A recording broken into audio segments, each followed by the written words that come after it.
Hey everyone, don't forget to stay tuned till after the video if you want to find out how to support me or where to follow me on social media.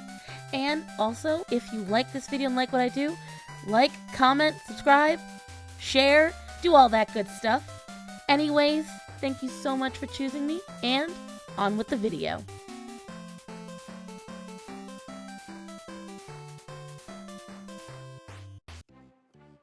Hi everyone. So I actually saw this guy shared from Blair White's stories, and I was so happy to see someone that is, stating these things and really giving like a clear, concise, pinpoint. I wanted to show you guys. So this man, and I'm going to show you right here. His name is Rav Malik on Instagram. I did not see a TikTok for him. I don't believe there's a TikTok. And he is a doctor, and he shares a lot of these important things. And I think you guys should definitely listen to some of the things he has to say. I think it could help a lot of you.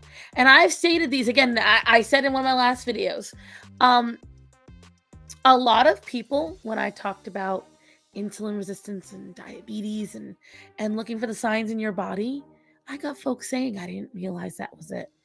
And so we're going to watch this together, and I'm going to show you guys. So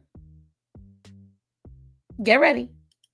Here's what a body looks like that's heading towards diabetes. I'm going to show you the signs, why it happens, and what you can do about it right after this video. And I want you guys to keep this in mind. Remember, this goes back to reading the labels of your food, making sure that what you're balancing out, you're drinking enough water, Nova, move the camera. Making sure that what you're doing is smart, you're making the right choices, and that I will let the professional. These 90 seconds could probably save a lot of people's lives. If your body looks like this, chances are you're heading towards diabetes. You may be noticing these cracks on the back of your neck. Another sign is skin tags and this pigmentation. Another sign is the darkening of the skin on your finger. And these are all signs that you can see on yourself. So you look right around here, you'll see the crackling. You can see the crackling here, along your collarbone. This is where the skin tags start showing up. Now, you could be one of those rare people that just naturally has skin tags, and those develop really early on, regardless of whether or not you are thin or not. But those especially ones that are super melanated, that get darkened, Another sign is if your waistline is more than half your height. I can't tell because my belly sags like a lot. So notice how the belly is sticking out really far, almost like they're pregnant. That's the kind of fat he's talking about. And I believe that is the adipose. So please do. I'm getting ahead of myself. Swelling of the feet because your body's retaining water, and high blood pressure. Remember how a couple of months ago, guys, I was like, I was getting really worried because I was swelling all the time. Like, I had to get compression socks for a while because I was swelling daily. And that was my first sign that stuff was starting to go really wrong. I now almost never swell. Now, for the last few weeks, I went out in September with my family to a certain restaurant in town. Oh my God, I was swelling for weeks. I'm never eating there again. But, it was crazy. One meal. Think about that. And I forgot who else it was. There was someone else I was listening to. I can't remember.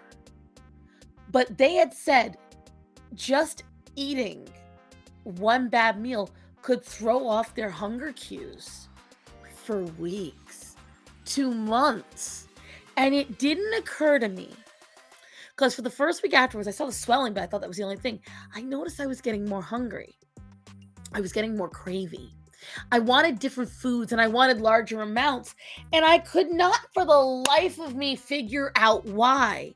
And then I realized whatever was in the foods that they prepared at that restaurant, they were so bad that it threw off my natural cues. I am back to being balanced. Thank God. But don't think that you can't get thrown off by just one meal. You can. You have to be regimented. I'm not saying to restrict. I am not saying to deny yourself. What I am saying is understand that you will have to be regimented. Go and have your fun, but then get right back to the good stuff. Don't be stupid. Another sign is you're starting to get a fat neck because there's fat being stored around here, making it harder to sleep or even developing sleep apnea. Remember Fat Sapphic, bro, when she was talking about how, oh, it's just so cute if your fat's collecting back here in a little pocket. That's adorable. Yes, diabetes, heart failure, sleep apnea. Adorable. Oh, so cute. And that's the thing, like with Tammy Slayton, that was one of the things that drove some people nuts, is that her fat had collected so much everywhere else that it was jutting out of her forehead. You look at her now, she's so skinny. So skinny. And this is what we're talking about. Like, a lot of you have commented, from here up, you can really see my weight loss, which now even I can see it. And that was, again, another sign that I had to pick up the pace, because those were two things I was always very proud of myself. My ankles never swelled, and I never had a fat face and neck. And when I saw they were starting, I was like, I gotta change something. Yeah. And flabby arms and that on the back of your neck is also a sign of insulin resistance. And if you touch... Okay, shut up. All right? I'm trying. Your stomach fat and it's hard and dense, you're insulin resistant, because you have to be very careful with that. A lot of folks don't realize when your fat is so thick, and I like to call it watery fat. The fat I have is very watery. But I noticed for a short amount of time there was a spot where it was getting like, I called it swelling, but it was hard. And it was weird. And that got me scared. And so if you're someone, which I know I have a lot of folks in my audience who maybe are insecure, you don't really explore your body a lot. And we're not even talking about anything nefarious or yucky or whatever. We're talking just regular checkup, like checking to make sure that your skin is okay.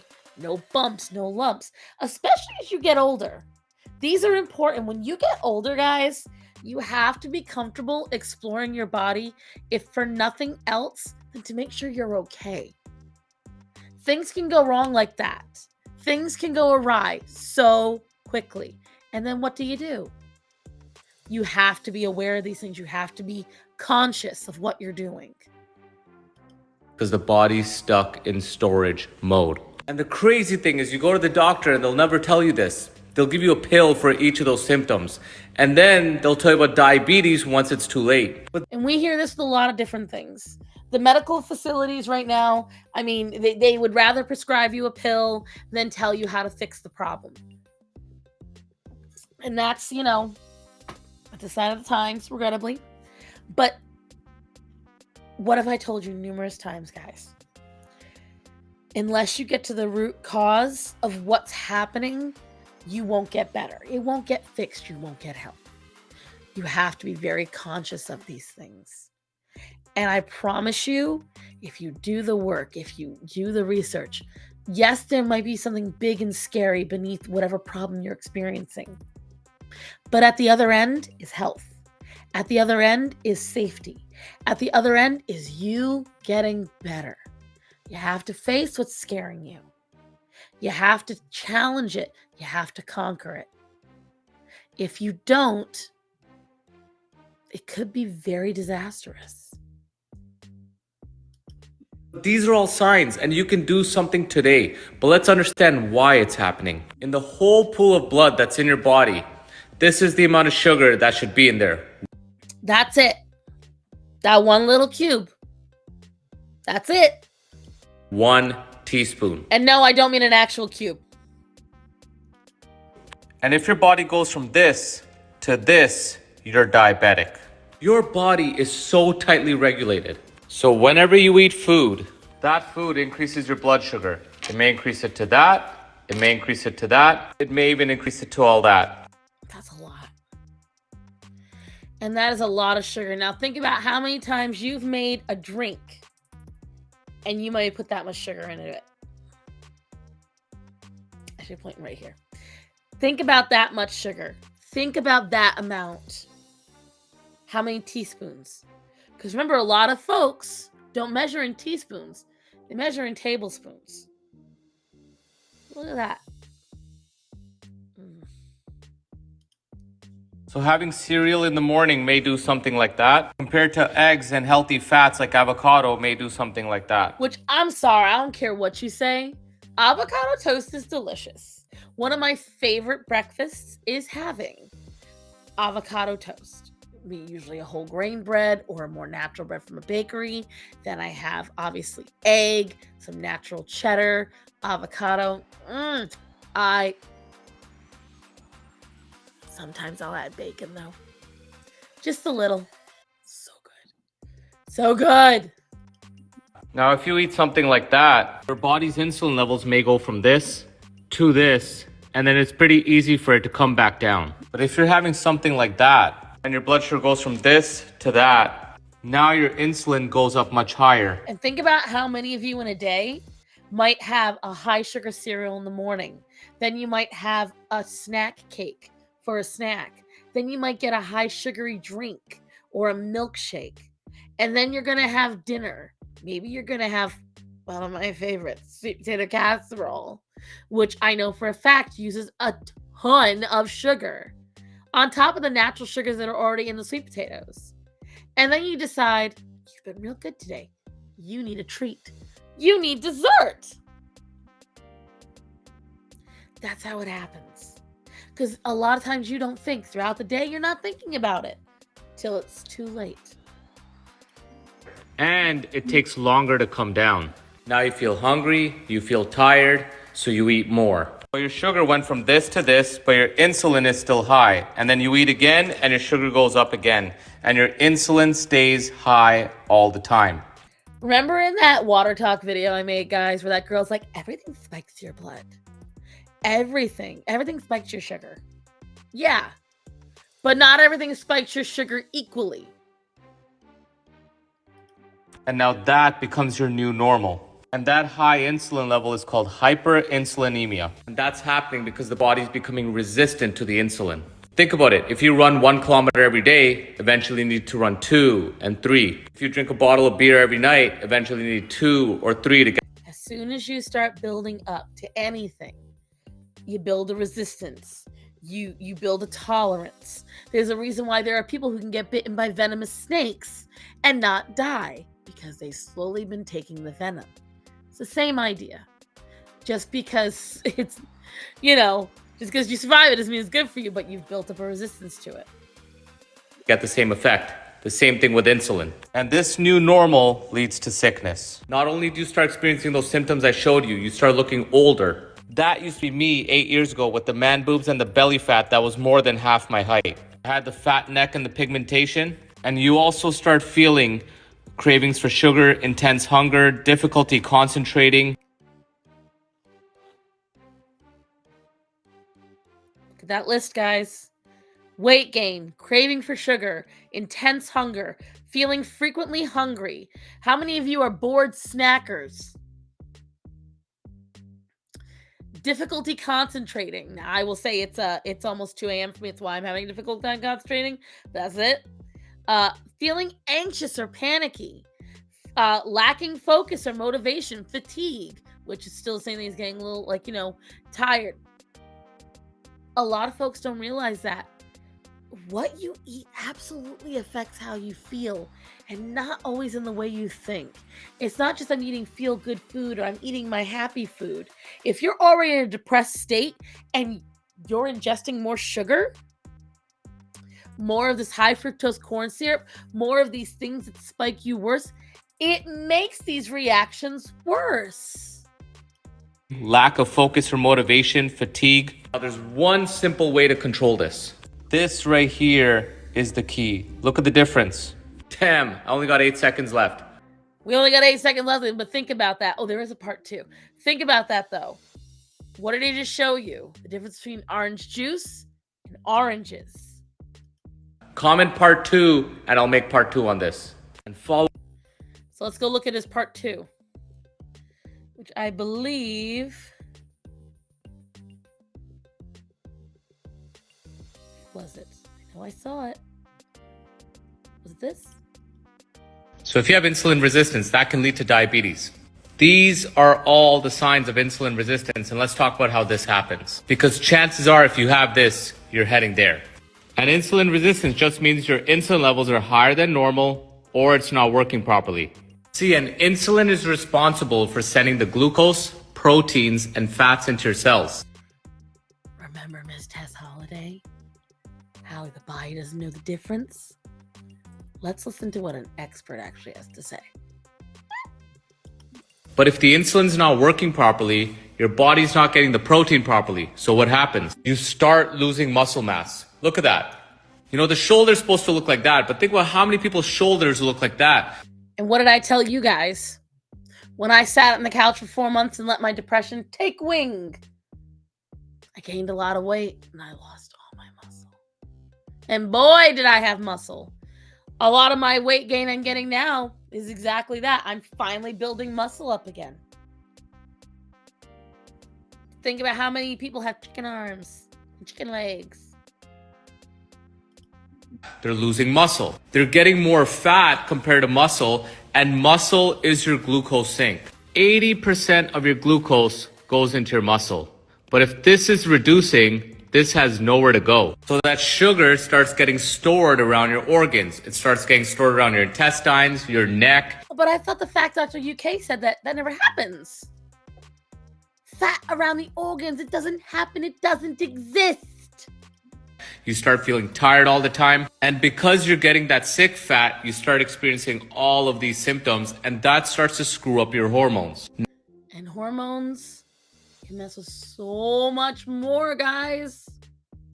Now you try working out, you try eating clean, it's still not working because you're insulin resistant. You have to focus on building your muscle and controlling your insulin. So when you start controlling your insulin levels, you may notice the scale doesn't change, but there's a lot of things happening inside. And for example, I weigh more here than here. Think about that. More here than here. Why? Muscle weighs more than fat. Muscle is denser than fat. But muscle's way better than fat.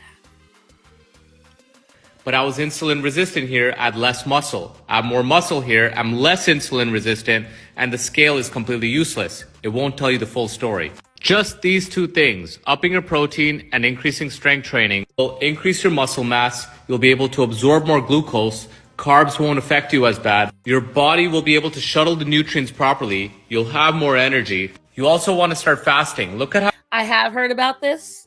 I personally, due to my IBS, am not willing to try it because a lot of what screwed me up in the original, back when I was younger, was not eating a lot. It's far better for me to have 3 square a day.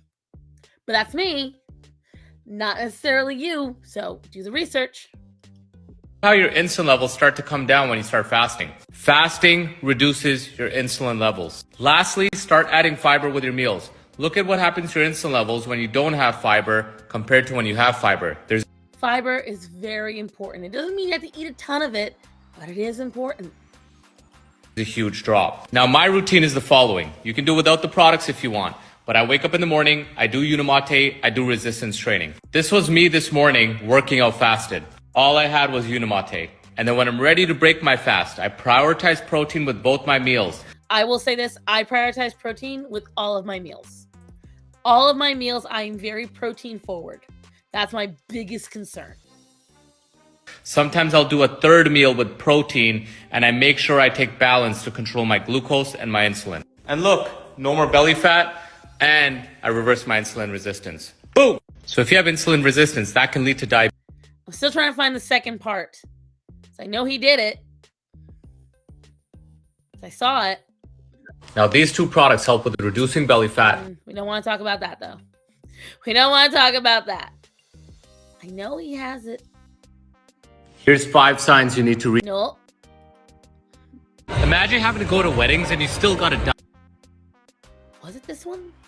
Imagine having to go to weddings and you still got to diet. Do keto, count calories. Guys, that's impossible. Let me show you what we do. I got absolutely everything available. Now, as you can see, there's no fiber here. Well, that's not fiber right there, guys. So I'm gonna add this and controls my glucose, insulin, cholesterol, helps my skin feel good. So obviously he's product placing, but I will say this, you can do the same thing. Like, you have to balance out all the foods that you have.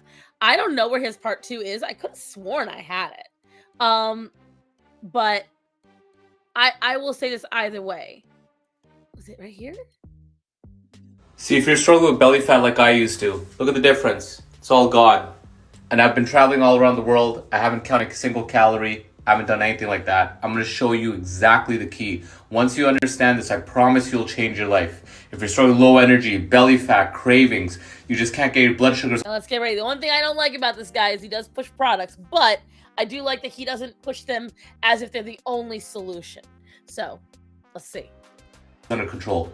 This video can save your life. Now there's 3 things you want to do, and I'm going to show you right now. The first thing, you want to make sure that you keep your insulin levels low as long as possible, because when your body's insulin levels are low, your body's burning fat for fuel. So when you wake up in the morning, the easiest thing to do is to just avoid eating right away. I woke up this morning, I had a Unimate, I worked out. Now I've been fasting for a couple hours since I woke up, but now I'm about to have breakfast. See, now I normally had the rule where I was told 45 minutes. You have to eat within 45 minutes. But the main thing I believe is the most important is you have to drink within a few minutes of waking up. You should have some kind of water enter your system. Not soda, not juice, not milk, coffee, tea, none of it. No, not even alcohol. You need to have water as soon as you wake up. Now, this is the stuff you absolutely want to avoid when breaking your fast or having your breakfast. Keeps you tired, hungry, stores as fat much easier. Notice he's talking about grains, sugars, carbs. You want to avoid all that. At least in the morning, unless you're going to have a very large amount of protein to balance it. Even high sugary fruits. And the absolute worst is fruit juice. Fattens up the liver, horrible for you. I love fruit juice too. When I started learning that fruit juice was so bad, like, because that's what I tell everybody. I'm like, I don't drink soda, I drink juice. Let me tell you something. The heartbreak I felt when I realized juice is just as bad. Hurt my soul. See, that right there will screw your body up. But that's what people do first thing in the morning. And then they're hungry because their body cannot burn fat for fuel. Oats does the same thing. And even high sugary fruits like oranges and pineapples and those melons. Which these are all things we all eat for breakfast. This is very common. This is the second thing. Add high quality fibers with your meals. I take this before I break my fast. It has vitamins, minerals, several different fibers that's going to control my glucose, my insulin, and my calories. I'm going to stay fuller longer, and my body's going to be able to burn fat for fuel easier. Now, that is just something very important to do. Again, this is all about balance. And, I'm not telling you have to follow what he is saying. What I am saying is research this. This is important stuff. And if you're having all these problems, you're still trying to figure out what your magic sauce is, well, maybe it is. Now, you can follow the same principles without the products, but the products just make it much easier for me. Now, here's the third thing. You got to prioritize protein with your meals. Protein fuels your muscles. Protein naturally helps you out. It helps you think, keeps you awake longer, gives you energy. Like he said, it fuels your muscles, keeps you full for a long time. Protein is just so important. It is so important. And this is where it's unpopular. I don't believe in plant-based protein. I think you do what you want. It's your body. But I have found that when I eat meat, cheese, butter, milk, those things, that protein, that so helps me. The more muscle you have, the more glucose sink you have, which means the more sugar your body can absorb. If you don't have enough muscle, there's nowhere for that sugar to go, so it gets stored as fat around your organs, around your belly fat, and it starts making you sick. The way I broke my fast is prioritizing protein. See, looked at his meal. He had vegetables, he had fruit, he had eggs, he had bacon, and you can see there's a little yogurt cup right here as well, which is protein. I got some Greek yogurt. Greek yogurt is fantastic. Higher in protein, higher in fat, and in my opinion, just overall tastes better and it's a better texture. Some low sugary fruits and healthy fats. And what blows my mind the most, I didn't notice that. I thought it was more strawberries or anything. This is actually salmon. So he has 3 different kinds of, 4 is a sausage. He has 4 different kinds of protein, but then he also got some onions, he got some strawberries, he got some cucumbers, he got some tomatoes. He didn't deny himself anything. He didn't starve himself. He didn't restrict. All these words that these people use. He didn't do any of that. What he did was he balanced it out. Frankly, take off the tomatoes and the onions. I could eat that entire breakfast. is that society has brainwashed everybody to think that this is the stuff that's killing us, when in reality, it's the other stuff. Yeah, isn't it crazy? I get on every video when I talk about eating meat or eating bacon, I get at least one person that's like, that's not good for you. You shouldn't do that. And I'm like, why is it I feel better when I have that stuff? Why does I feel more energized? Why is it that's what helped me lose weight? But this is the stuff that gets accredited by the major associations. It's sad. All of it full. Cheerios has less sugar than all of it, but all of it grain, carbs, sugars, things that don't help you. And this is mostly an American diet. I don't know of other countries that do the cereal stuff, but I will tell you right now, how has that helped us Americans? Because scientists and science and media just does things to make us a cash cow. But remember, if you follow what I do, I showed you the proof with what's happened to me, it can change your life too. And that's the point I'm trying to make, guys, is at the end of the day, this is a lot of stuff where we're just not being told. And when we are being told, we're kind of like being tricked. I personally try my best to eat as healthy as possible, but I don't eat any of the major brands. Why? Because a lot of these major brands tend to lie. Or you look in the ingredients and you see all these things that really aren't good for you, really don't help you, might even trigger some of your medical issues. So here's what I tell you all. I've said it before in a couple of videos. Find a nutritionist. If you're gaining a lot of weight, do a DOT test. Do an elimination diet. These are things that you should be doing because a lot of people are allergic to foods that they have no idea they're allergic to. Because it may have devastating results, but it doesn't click. Like, you may not be able to realize what is causing it. And I talked about it in a short where I was talking about going on the carnivore diet. And Jamie French did this whole thing about going on the carnivore diet. And then she was noticing that when she would go off of it, or she would eat something that was not carnivore, how detrimental it was to her health. And if you're having health issues like rheumatoid arthritis, you're getting joint pain, back pain, sciatica, you're having a hard time with certain things, maybe you're having a cough, you're having a sneeze, look into it. What's the worst that can happen? That it's not what it was. You can go right back to eating what you were. Or the best that can happen is you solve a problem. That's all I had to say about it, though, guys. I wish you all health. I wish you all nutrition. And do your research. Talk to your doctor. Talk to professionals. And good luck. I'll see you in the next one.